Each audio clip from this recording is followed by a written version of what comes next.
Astronaut Scott Kelly, My Journey to the Stars.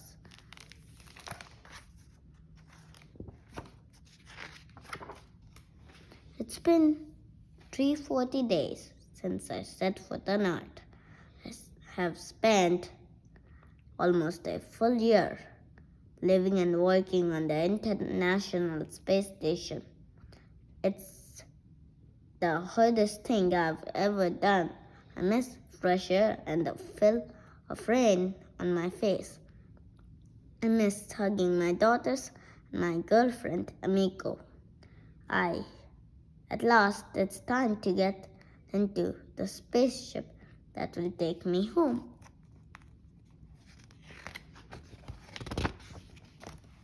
I say goodbyes to the team who has become my space family. Then I climb into my seat. The spaceship is so small that my knees are folded against my chest. My two Russian roommates sit so close to me our elbows touch. We all strap ourselves in tight. It's going to be a wild ride. My perfect copy, my identical twin, is waiting for me back on Earth. My brother Mark and I are the only twins in NASA history. We were born on February 21st, 1964 in Orange, New Jersey, and grew up in West Orange, the same town where Thomas Edison made many of his inventions. Mike was born 6 minutes before me. Since then, we have spent our lives as partners, always ready for adventure. We grew up surrounded by family. There were the Kelly cousins up and down our block. It felt so safe that Mark sent Mark and me across the street to mail a letter when we were only 5 years old. We walked to the corner to cross, just like Mom taught us. But Mark, always a daredevil, crossed in the middle of the street. Then I got the scare of my life. My brother was hit by a car. Mark hurt his head. He was rushed to the hospital, while I had to stay with our Uncle Joe and eat liver for dinner. Yuck! Mark got better and came home with a great story. I felt I got the worst deal. Mark and I always had a talent of finding trouble and taking risks. Sometimes we got hurt, but every time we took a risk, we pushed our limits higher, and aimed higher. This was the great training for the biggest risk of all, becoming astronauts. Every weekend, Mark and I stayed with Grandma and Pop, so Mom and Dad could go out. We loved our special routine: breakfast at the local dinner and a day trip. New Jersey is a garden state, and there were always amazing gardens to visit. Years later, I would think about Grandma and Pop as I took care of flowers on the ISS.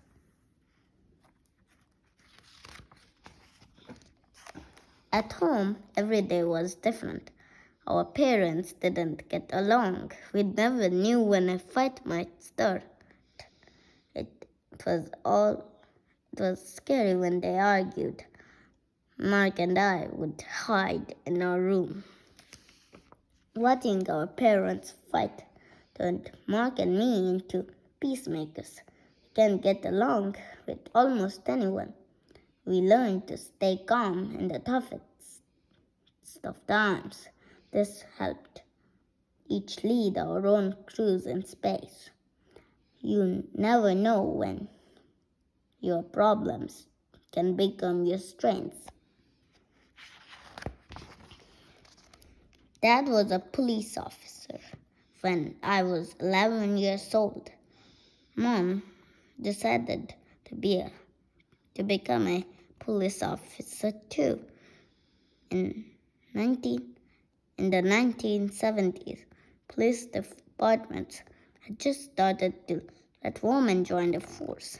First, they had passed the same test that the men did.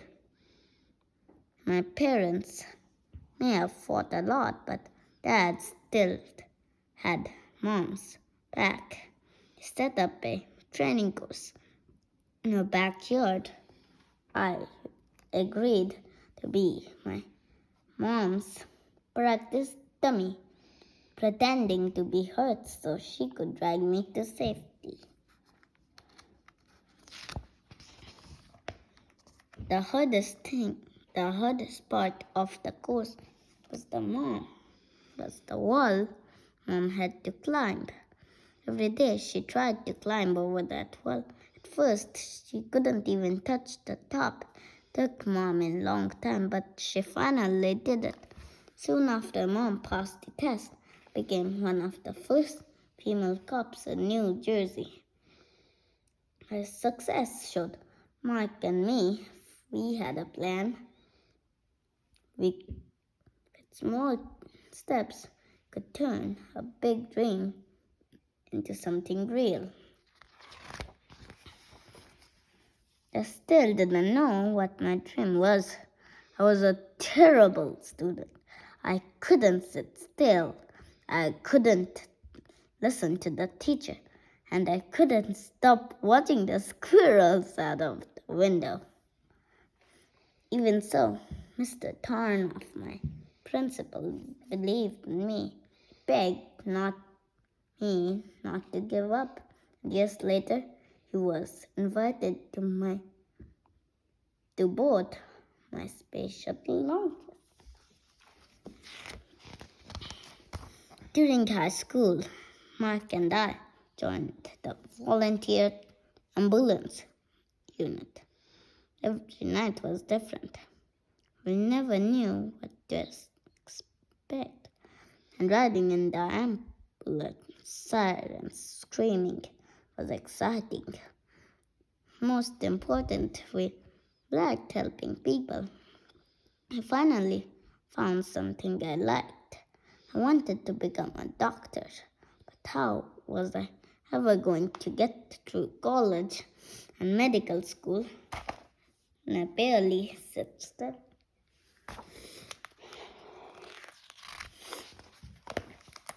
One day, we went to the bookstore to buy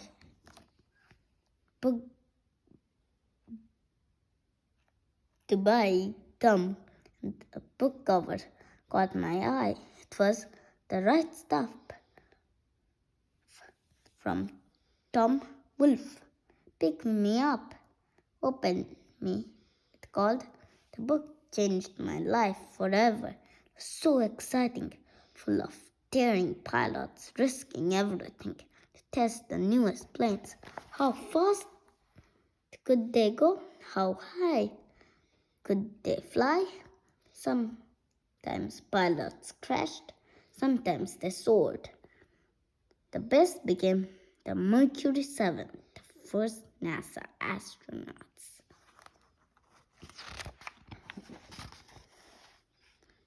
I finally found my dream. I wanted to be a test pilot.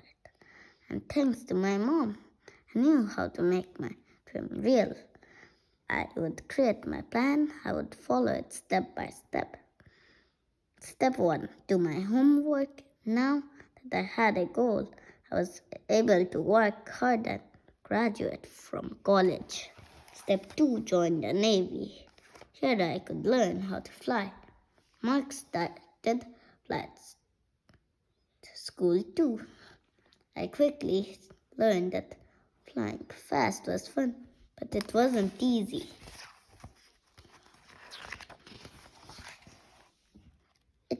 I took a lot of risks as a jet pilot. I needed to see how fast my plane could fly and how good pilot I could be. Flying a fighter jet so hard. First time I tried to land on a moving ship, I couldn't do it, but I didn't give up. In the end, I flew faster than the speed of sound. Then I was unstoppable. I wanted to fly higher and higher. To do that, I needed to go to space. Step 3. Become an astronaut.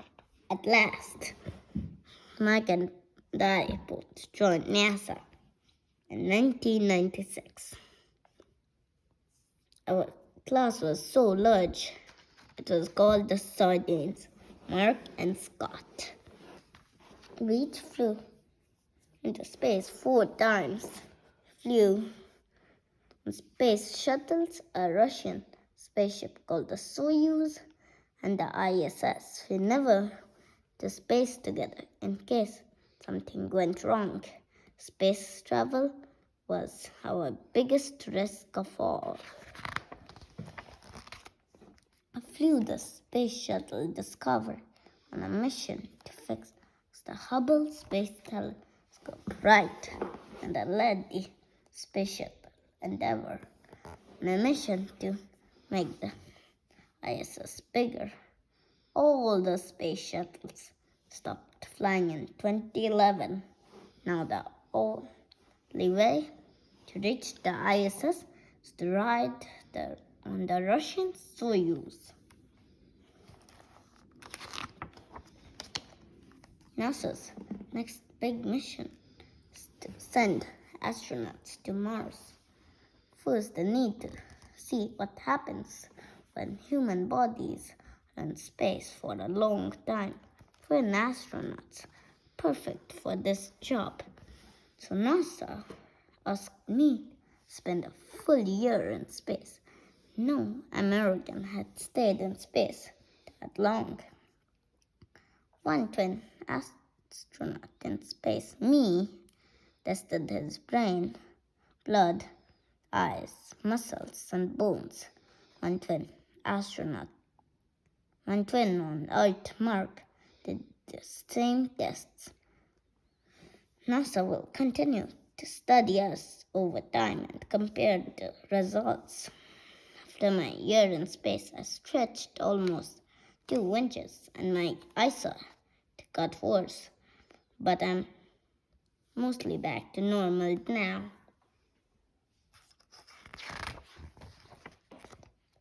Living on the ISS is very different from living on Earth. There is no gravity, so you float around. Floating sounds like fun, and it is. But tools you're using to float away, and that can be so annoying. Even your body can float away when you're sleeping. And that's why the crew has the sleeping bags that hang on the walls, the ceiling. Drink through a special straw and use a special bathroom that is like a vacuum cleaner. My crew on the ISS is so busy. NASA told us what to do all day so we could fit everything in. They told us when to eat, when to exercise, and when to work in the lab. We had 400 experiments to run. Many of them studied the effects of zero gravity on the lab rats. The crew, the 20 mice on board. We even grew plants in space. I like to water the flowers. It reminded me of seeing gardens with Grandma and Pop. I liked eating the lettuce even more.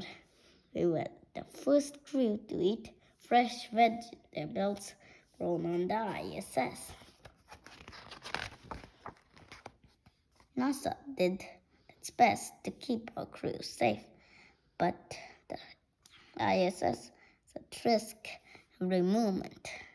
Our crew faced extra dangers during my years in space. First, we lost two unmanned ships bringing fresh food and supplies when one crashed in April and another exploded in June. Second, the ISS was almost destroyed by space junk in July. And third, we had to make an emergency spacewalk to fix the ISS in December. It meant everything to the crew while we were so far away. We loved to look out the window at a beautiful planet from our perch 220 miles above Earth. We saw big cities glittering in the blackness of night, sun shining off rivers and oceans in many brilliant shades of blue. Our crew wanted to share the beauty. We hoped that our photos would inspire people to protect our amazing home. Houston, New Orleans, the Bahamas. Finally, my mission is done. It feels good to know that all the risks I have taken have brought humans one step closer to Mars. Now it's time to go home. Our Soyuz capsule is falling back to Earth 100 feet per second. Gravity presses down on us. It's hard to breathe. It feels like going over Niagara Falls. It's in a barrel. But while you're on fire, the parachute opens. The landing is so hard that my head slams into the seat cushion. Then the hatch opens and strong arms help me out. The fresh air smells amazing. NASA pokes and prods me. After many tests, I'm cleared to return to Texas. I land in Houston and give my whole family a big beer hug. Then when I get home, I walk straight to my yard and jump in the pool with all my clothes on. The sights, smells, and sounds of Earth surrounds me. My year in space ends with my first shower and first night's sleep in a bed since I left for the ISS. Ah, what an amazing journey!